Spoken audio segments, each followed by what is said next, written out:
Welcome to About the Winelands. In this show, we will be chatting to leaders, influencers, wine producers, restaurants, and other role players. Tune in every week for our latest episode. You will find us on YouTube, Facebook, Instagram TV, Spotify, Apple Podcast, and Google Podcast.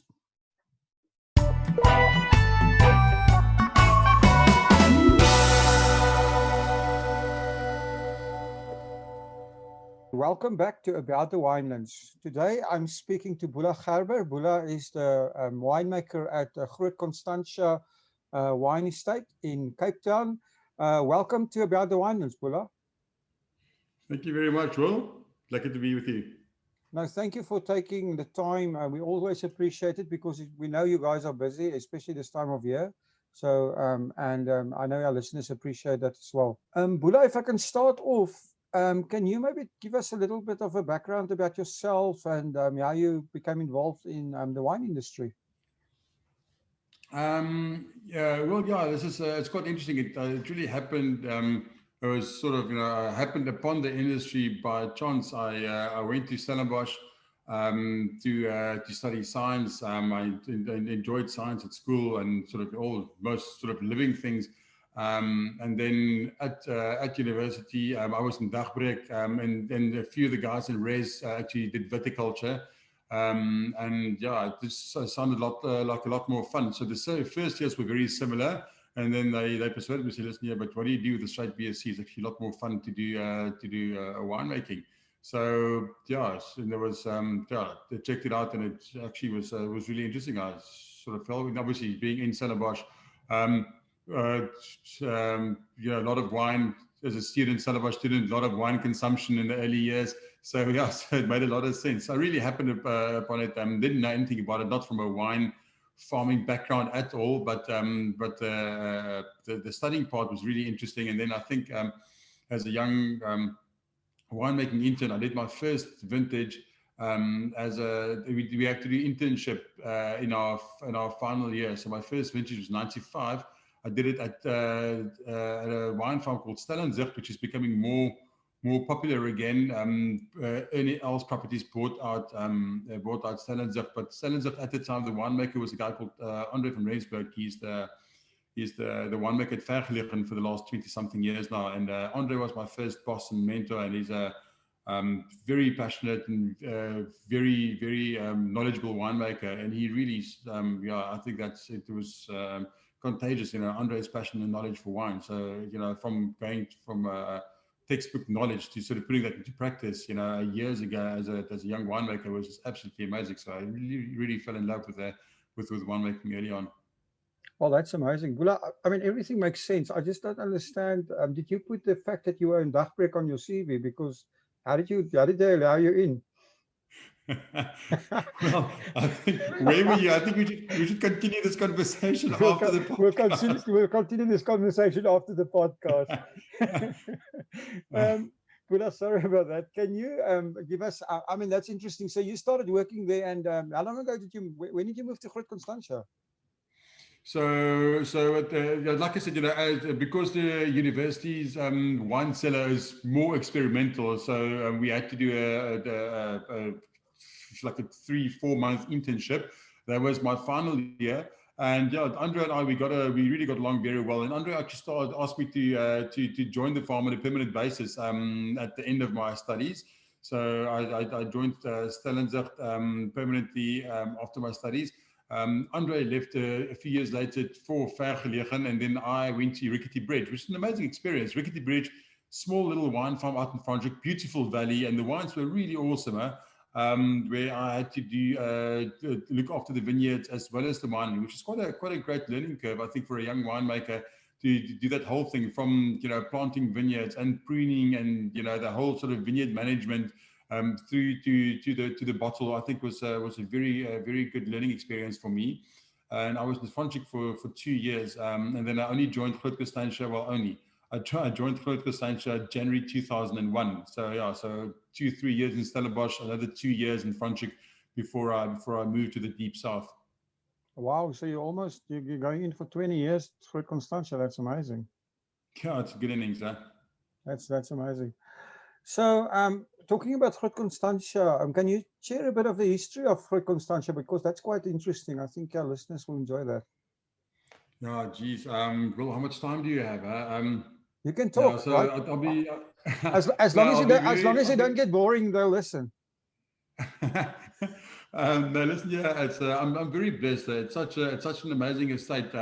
So Groot Constantia, as most of you will know, goes back to 1685. I mean, it's a very long time ago.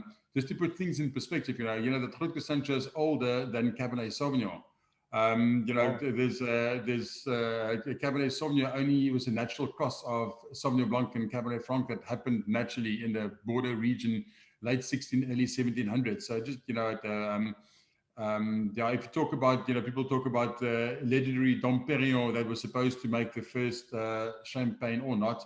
Um, and Dom Perignon also lived in that same era, sort of, mid 1600s. So even on an international scale, Groot Constantia is not a newcomer to the international wine scene. Um, so yeah, so it was the first owner of Groot Constantia was Simon van der Stel. And if you look at the Cape Colony at the time, it was quite a very small colony of sort of yeah, motley crew from all over Europe that settled here. And they were supposed to supply, the fresh produce, and there was very little farming experience. So it was supposed to be a model farm. There was a bit of livestock, fruit trees, bit of winemaking. So it's a bit of everything initially, before. Quite interesting. After Simon van der Stel passed away, the second owner was a Swedish Captain Olof Berg, who was the second owner, who was married to a free slave, Anna de Koning. And when Olof Berg passed away in the early 1700s, the third owner of Groot Constantia was a free slave, Anna de Koning. So it went through sort of various hands and ownerships, until the Clutes bought the farm. And I think a lot of the history and of the South African wine industry and of Constantia was in that Clute era, when the wines that Napoleon make. It's quite interesting. Those wines were all made here on Groot Constantia. The Clute cellar is still here. Um, the wines that Jane Austen wrote about, all those sort of legendary sort of era, that sort of late 17, early 1800s. All those wines were made young Groot Constantia. So it's quite an amazing long history. And then when Philorchstra killed the vineyards all over the world in the late 1800s, Groot Constantia also took some serious financial strain. It was bought out by the then Cape government, and belonged to the government for quite a few decades, just short of a century, before it was placed into its current position about 30 years ago. Groot Constantia is an independent trust. So Groot Constantia is actually an independent non-profit since the early 1990s. So it's not government owned anymore. It is just Groot Constantia belongs to Groot Constantia Trust. It's a non-profit, where any profits, it goes back into the farm. It's looking after the heritage and the buildings, maintenance, replanting vineyards and stuff like that. So that is where we are today. That's awesome. It's amazing how the slave and how many of the free slave women actually owned some of our wineries. Another interesting one is Mirati in Stellenbosch. That's correct. Yeah. It's the same story. So that's an amazing history, isn't it? I mean, and it must be amazing working at such a place. Yeah, it is. It is like I said. I think it's great. I think where South Africa is at the moment, to be sort of still trying to. I think there's some beautiful wines produced in the area, in the Western Cape. Um, we still sort of bang down the doors for more recognition, and I think people don't realize, that we've been making wine for such a long time. If you take outside Europe, the South African industry, and especially the Constantia wine region, been making wine for a long time. I mean, more than 3 centuries is significant. Like I said, even on an international scale. If you compare that to a lot of other old world European countries, more than 3 centuries is quite significant. So it's quite special. It's also quite nice to have a place like Mirles that's been in the same family for just over 3 centuries as well. I think it's great for the industry to have that kind of history and heritage, show the international wine world that we're not really sort of new kids in the block. We actually have a very long history to show that we've been doing it for extended period and in it for the long haul.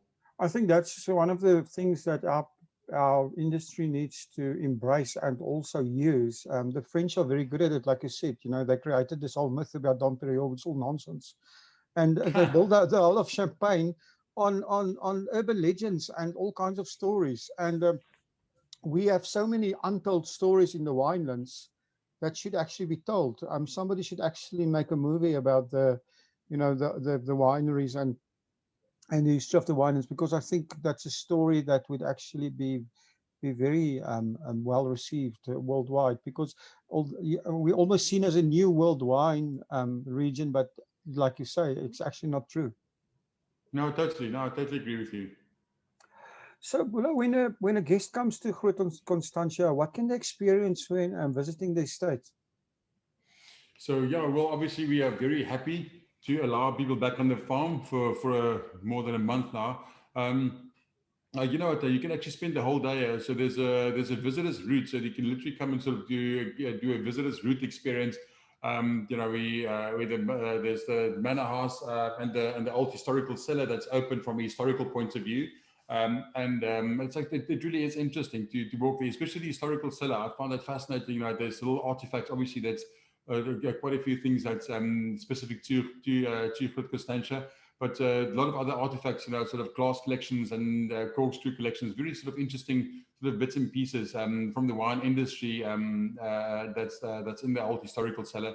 And then obviously there's the cellar tour and tastings are open again. So yeah, so the farm is open. There even a few picnics at the restaurants also.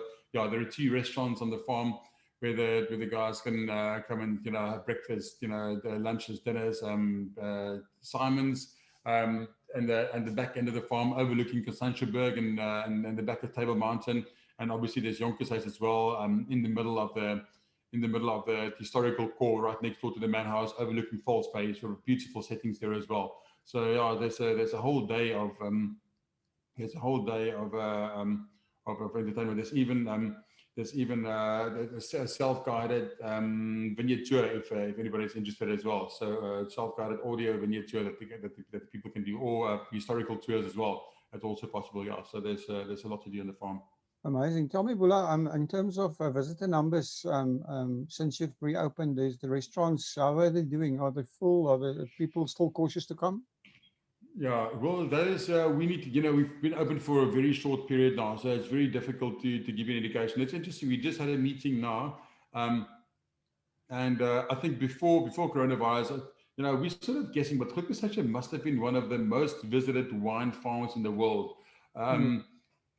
We've spoken about Champagne once or twice. The previous winemaker, he's retired last year. The previous winemaker of Dom Perignon, it's a gentleman by the name of Richard Geoffroy. He was here a few years ago, and he was absolutely gobsmacked. And he said he thinks, and I'm talking about South Africa in general now. He said, what we have in South Africa as far as wine tourism, he said, we the rest of the wine world country mile ahead. He said, California is a distant second, and after that, not a hell of a lot. But as far as visitors numbers concerned, we used to get between 420 and 450,000 people per year on the farm. I mean, that is significant. Those are significant numbers. Since lockdown, obviously those numbers are seriously down. A lot of those visitors were international. The restaurants are busy, but again, we try to respect social distancing, and obviously, we try to be responsible as well. So it's only 50% of the guests allowed. So both restaurants reduce their numbers by half to allow space between tables and guests and stuff like that. So so the restaurants are full, but running at half the capacity. Oh, interesting. Boela, now your world, the wines that you are producing. Can you tell us a little bit about the wines you're making at Groot Constantia and also your own winemaking philosophy? Yeah, well, the range we make is pretty big. So Groot Constantia, as you probably know, is known for Sauvignon. It's interesting. The Constantia Valley is quite small. The Constantia Valley is about 370 hectares, I think, which is tiny if you take that the South African wine industry is about 92,000. So that is like 0.5%, not even of the South African wine industry. And of that, very close to half of our vineyard lands planted to Sauvignon Blanc. So the Constantia Valley as a whole is quite big on Sauvignon Blanc. Where Groot Constantia is situated, we have more of the valley floor, not so much of the mountain of this Constantiaberg mountain. So we do more reds than whites, but Sauvignon Blanc is definitely a very important part of our business. Yeah, we're very proud of the Sauvignons we produce here, really expressive Sauvignons, some really very intense, very aromatic Sauvignons we produce here. And then Chardonnays. Chardonnay is another one. Chardonnay's been an overachiever in the last 20 years since I've been here. I think, it's quite interesting. If you look at the sales figures, I think in South Africa as a whole, Chardonnays, the volume of Chardonnays declined over the last few years, but the value of Chardonnay sold has increased. So it seems like, people are buying less Chardonnays, but they're buying more expensive Chardonnays. That's And what very you've seen here in interesting. Constantia as well is that our Chardonnays, one of the first white wines to sell out every year. We can't produce enough.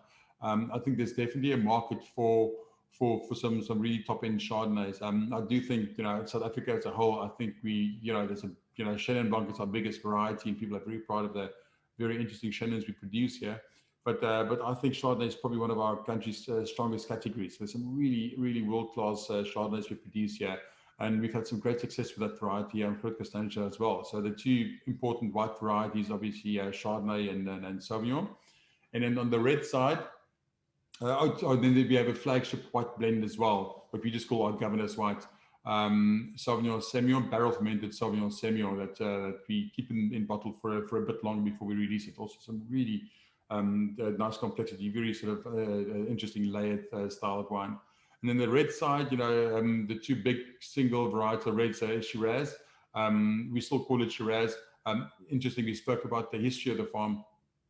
So Shiraz, I think it's the second biggest red wine, red varietal in South Africa after Cabernet Sauvignon. But for many years, it was the most new plantings for various reasons. And I think water stress, water supply, sort of global warming, climate change, all those things. I think guys got nervous, and Shiraz is a very versatile variety. It's quite a hardy variety as well. So it's quite a popular variety, and still is in South Africa. But Groot Constantia has a very long history with this variety. There are references back to Constantia Shiraz going back to, I think it's 1725 or something like that. Where there's some German and French viticulturists in the Cape, and they believe that the Constantia red of the 1720s was actually included some Shiraz.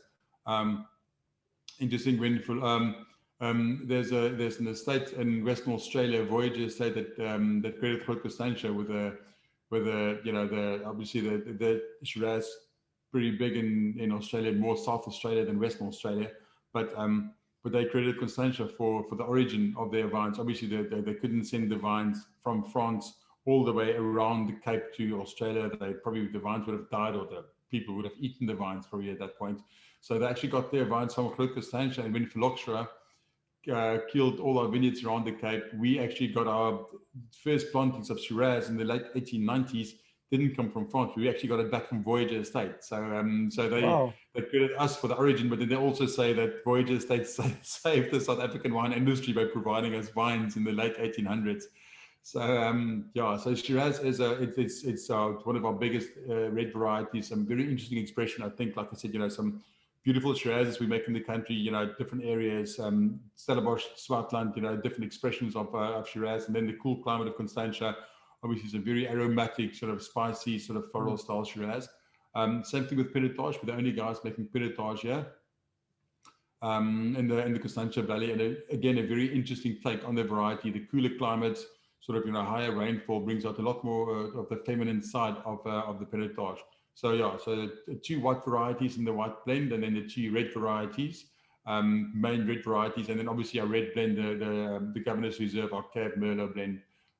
That's our pride and joy. And then the last one is the Groot Constantia, and that is our interpretation of the legend sweet wine that was made here on Groot Constantia, in the 17th and 18th century. Interesting. You don't make MCC?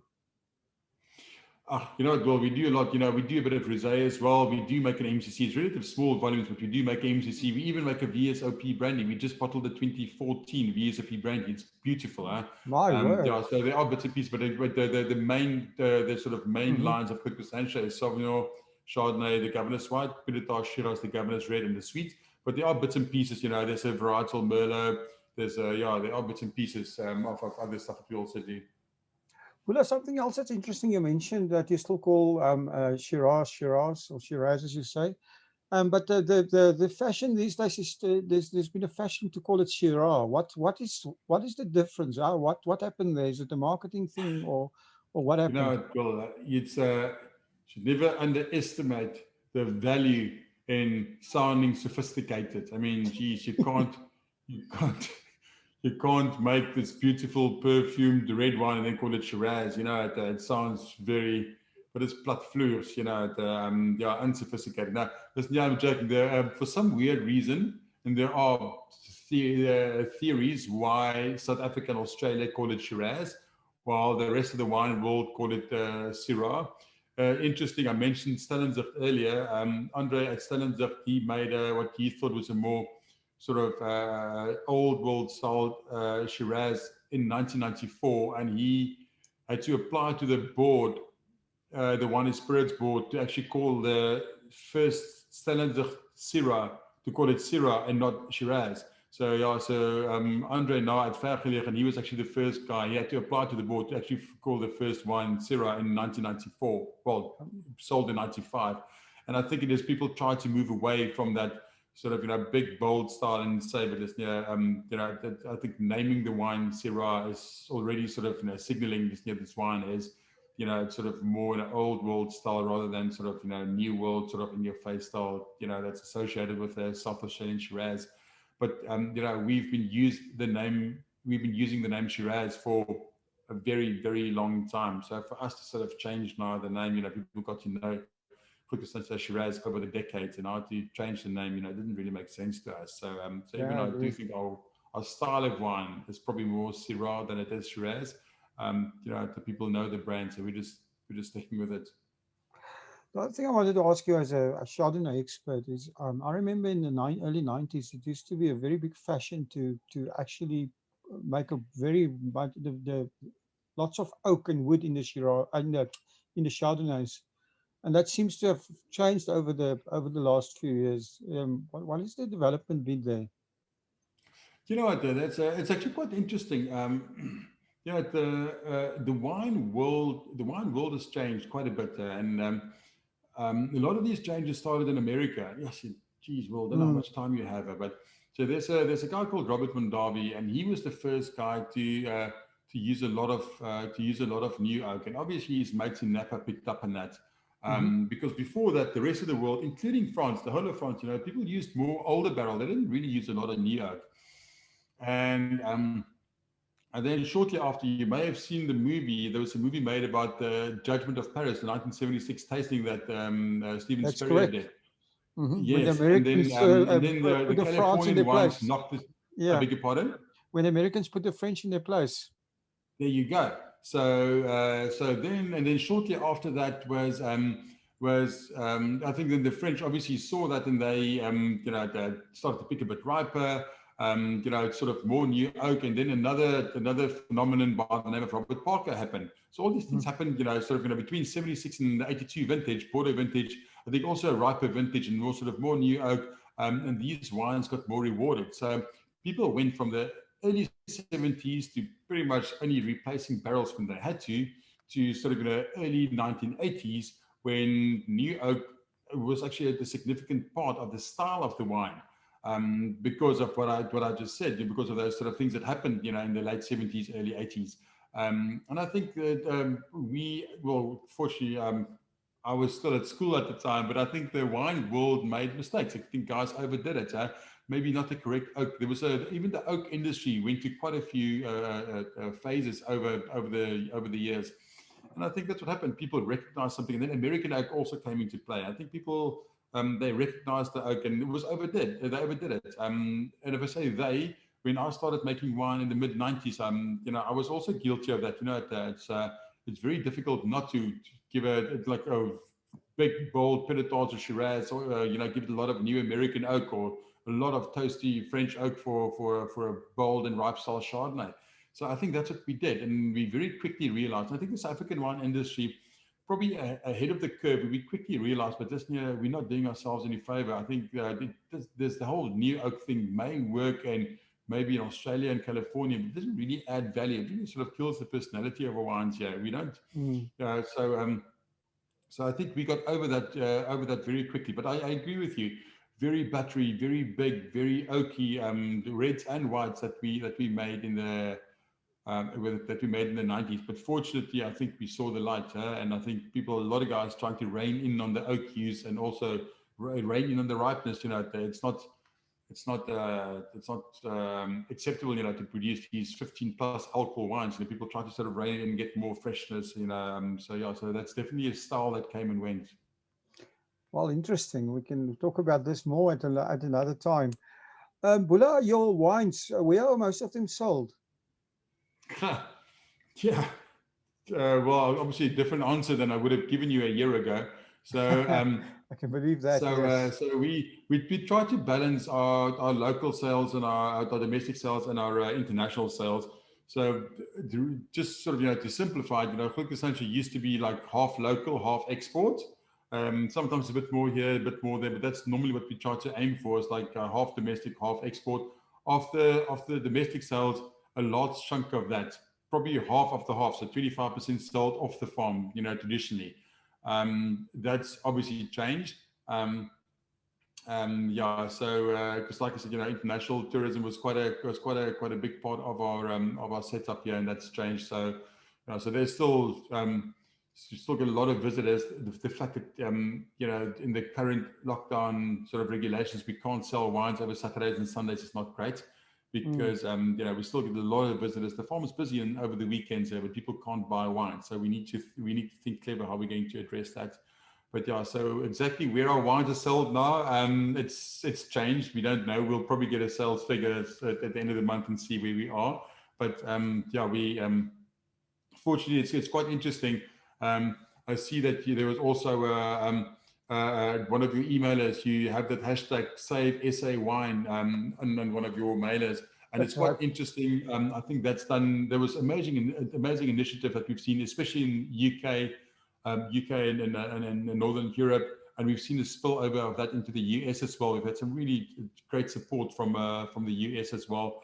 And it's actually showing in our sales figures.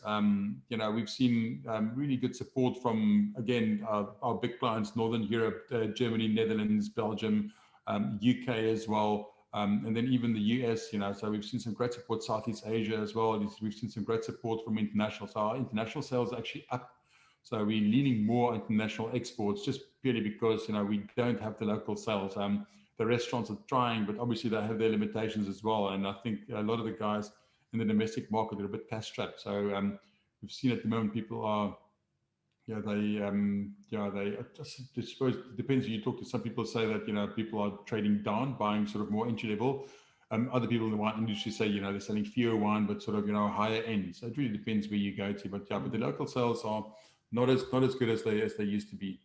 Well, it's interesting when we started that Save SA Wine Group, how people from overseas actually supported the South African wine industry. The support from abroad, I think, stunned people into action, in terms of that they realized that our wine is actually more important to.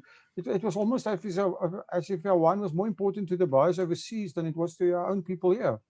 It was crazy, but there was a Facebook group of Save SA Wine. I'm not sure if you saw what happened there, but we got random. We actually started that group. I started Good man, because I had random messages from people all over the world that thank you very much for that. That said to me, listen, I'm sitting in Scotland, or old school friend, that's sitting somewhere else, or just like a random guy from Germany. Listen, I'd like to buy your wine. So that's been really good. I think so there's obviously sort of secondary sales, that I'm not even aware of, that it initiated. and a lot of direct stuff as well. We just sort of sent direct messages with links and ways, put them in contact with our distributors and wherever they were. So that was thank you very much for initiating that. Well, it was a great initiative, and I think it definitely gained a lot of momentum. We were surprised because initially, we had messages, some of our importers were a bit nervous, wasn't sure whether they could honor our export agreements. Eventually came back, it's fine, they will order it, they will honor it, and then come back later. But listen, they may need some more, and that's quite happened in quite a few markets. So, that really picked up amazing momentum, and it's really helped us with our cash flow for the last few months. Otherwise, we may have had some problems. I'll come have a free glass of wine when I see you for that one. Oh, you're more than a glass, mate. It's interesting. The most interesting story I heard, Boela, is some guy that actually one day posted that he walked in Waitrose in the UK and he saw somebody buying wine off the shelf, and they were buying a New Zealand wine. So he approached these people and said, "No, put those wines back and buy a South African wine." So, so it's crazy, right? People got really emotional about it. That might be a guy from overseas calling in an order there. No, it's lekker.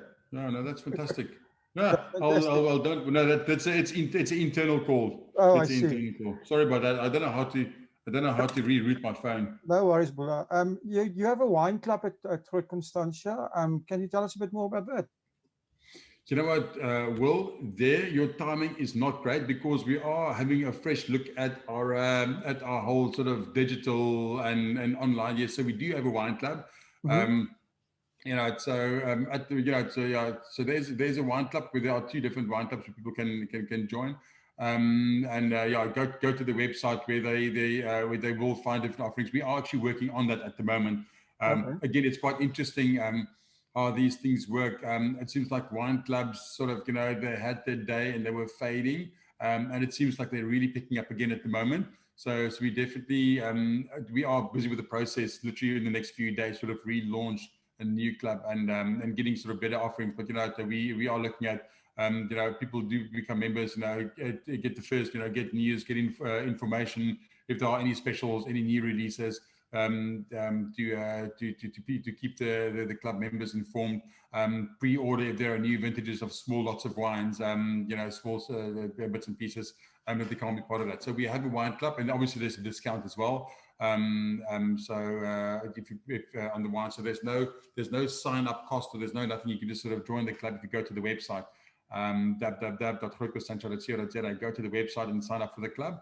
And then, there are discounts and some specials on there as well. Oh, that's awesome. So, Boela, I mean, you're mentioning just the changes and everything. I mean, the coronavirus has forced all of us to rethink our business models. I think the buzzword of the time is called direct to consumer, and all of these things. And you mentioned online. What are you guys doing in terms of rethinking your business models? And do you have any changes or new ideas in mind?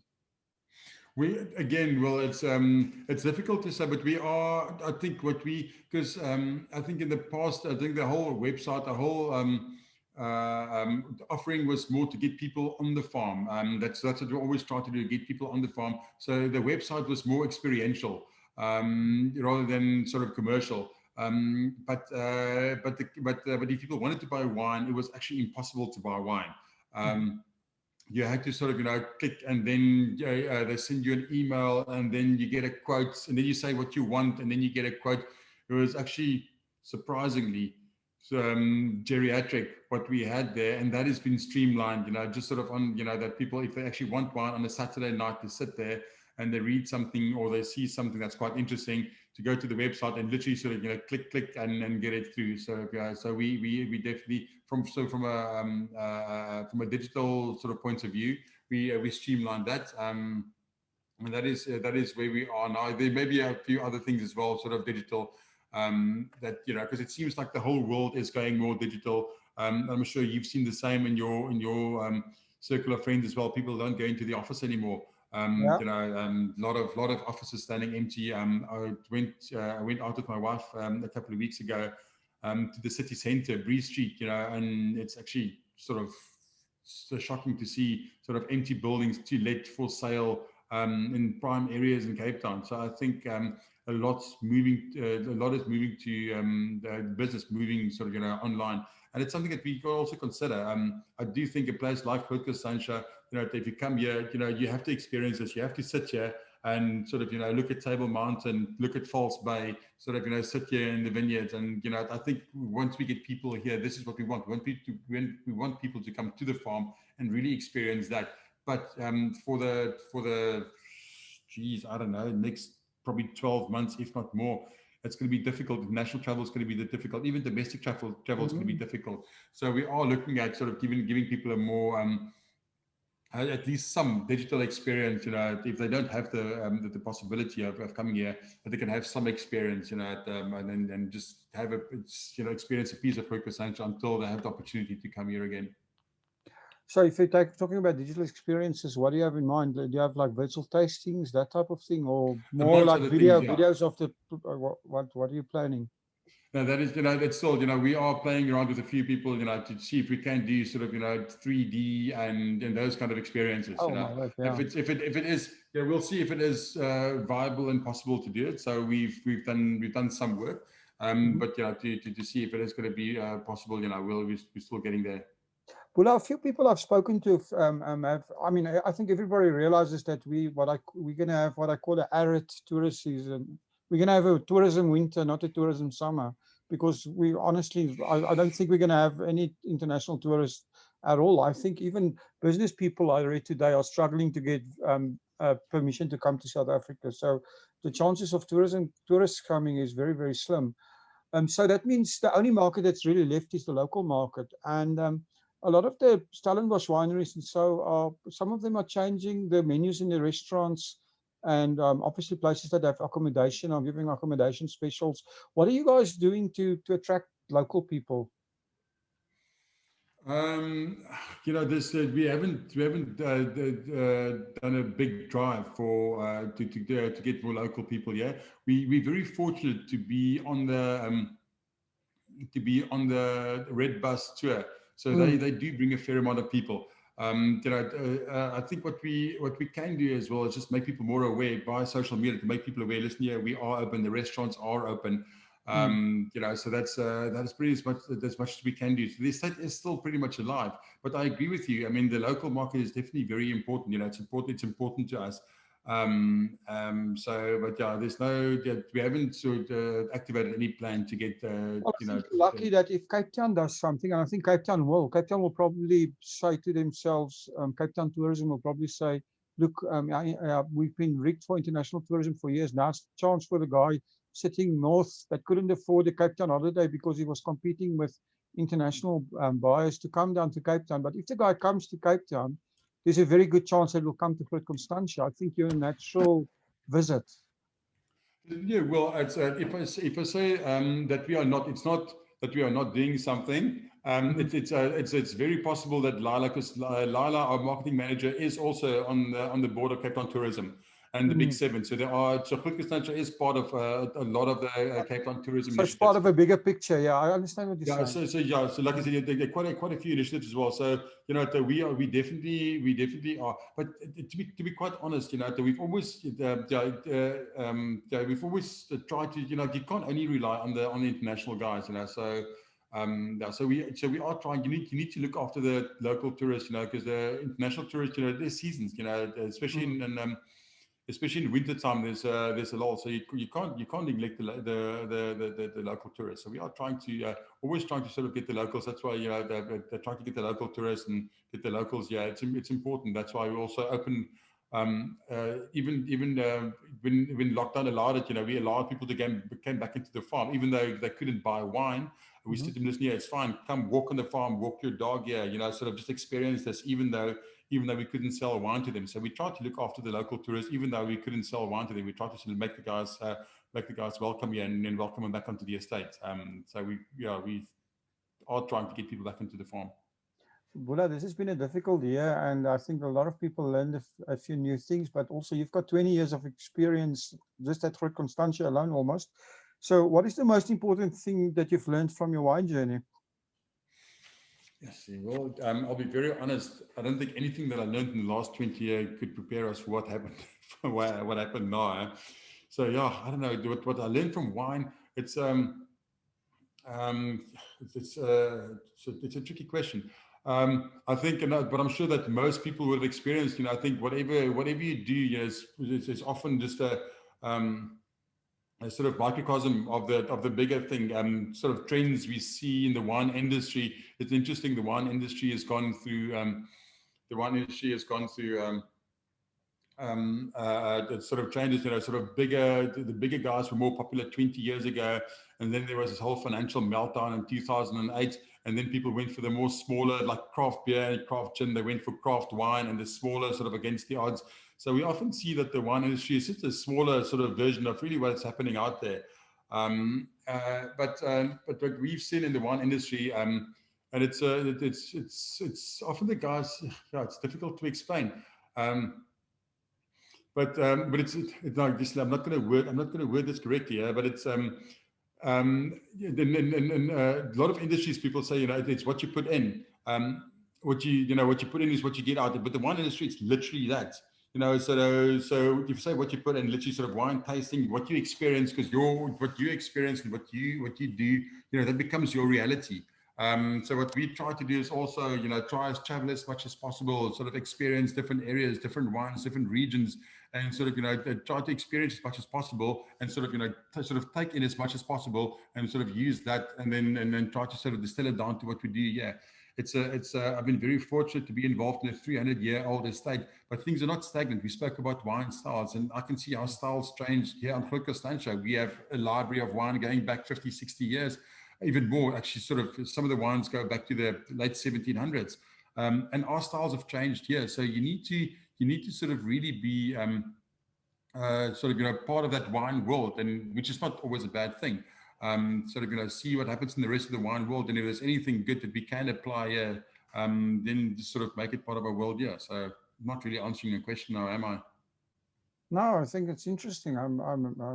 It's very interesting. So, okay, well, as a last, I always ask everybody this: you've got to give us a wine quote. You can either have your own one, or you can plagiarize somebody. Wine quote. Yeah, I'm not very good at wine quotes. I think it's very similar. I think it really ties in with what I just said now. There's a very common quote in the wine industry is, life is too short to drink bad wine. I remember when I started making wine, and actually reminded Andre about it recently. Andre said to me, don't drink cheap wine. As a young sort of winemaker in the industry, you're not always having the budget. You sort of go for the budget ends, but you need to. Another winemaker, Mark Kent, he also said, you can't make the best wine in the world if you don't drink the best wines in the world. So that is what we are trying to do. It's like, life is too short to drink bad wine, and that's what we're trying to do. I think also there's a whole big drive now about responsible use of alcohol in our industry, and that's what we are trying to do. We'd rather have people sort of drink less wine but drink better wine. So that is what we'd like people to do. So, Boela, thank you very, very much for spending the time. It's been very, very interesting. I think our listeners will love this. If they want to get hold of you or want to get hold of Groot Constantia, how do people get hold of you guys? Obviously at the website www.grootconstantia.co.za, or if there's any questions, they can email me, boela.gerber@grootconstantia.co.za. Excellent. Boela, thank you very much. Appreciate your time, and I'd love to talk to you again in future. Well, thank you very much. I really appreciate your efforts. Thank you for supporting our show. If you would like to get more exposure for your business, please have a look at our sponsorship options. Thanks again for supporting About the Winelands. Please follow us on YouTube and on our social media channels. All details and links are in the description.